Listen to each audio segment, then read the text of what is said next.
Mtazamaji wa Chivihi Media, taarifa ambazo zimetufikia hivi punde ni kwamba klabu ya soka ya Simba imetoa taarifa ya umma ikisema kwamba haitoshiriki mchezo wa dabi ambayo imepangwa kufanyika siku ya tarehe 8 mwezi wa 3 2025. Taarifa ya Simba inasema hivi: Simba Sports Club imesikitishwa na vitendo visivyo vya kiungwana dhidi ya timu yetu kuelekea mchezo wa ligi kuu NBC dhidi ya Yanga, Simba ikiwa ni timu mgeni.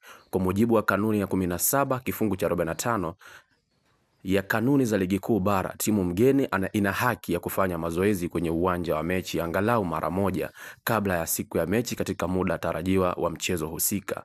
Kwa makusudi, Simba imenyimwa haki hiyo licha ya kufika uwanjani katika muda husika. Katika sintofahamu hiyo, Simba iliarifiwa na meneja wa uwanja kuwa hana maelekezo ya kuruhusu mazoezi kufanyika bila maelekezo ya kamishina wa mchezo pamoja na kamishina wa mchezo husika kufika. Mabouncer wa klabu ya Yanga walivamia msafara wa Simba huku wakiendelea na vurugu la kuwazuia msafara wa Simba kuingia uwanjani kufanya mazoezi.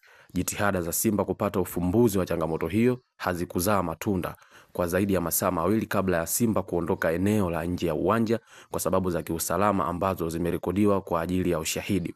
Kufuatia ukiukwaji huo wa taratibu za michezo, Simba haitoshiriki mchezo husika na haki zote zimehifadhiwa. Simba inahimiza kuchukuliwa kwa hatua stahiki dhidi ya wahusika wote wa sakata hili.